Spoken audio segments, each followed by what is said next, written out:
Welcome back to Tutorial Tuesday. Today I will demonstrate what to do in the event that your key fob runs out of battery.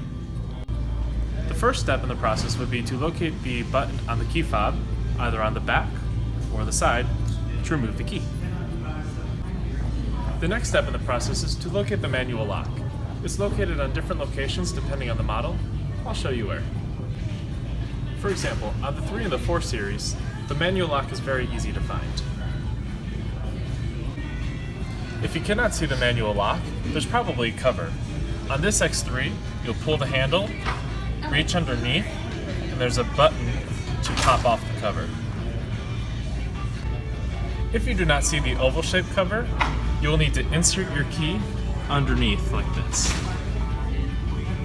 Now that you've entered your vehicle, simply locate the key on the side of the steering column, hold your key to it, and start your car normally. Lastly, come visit the retail parts counter here at Hendrick BMW to change the battery of your key fob for free. That's all I've got for this week. Remember, if you have any further questions, come visit us here at Hendrick BMW Charlotte. See you next time.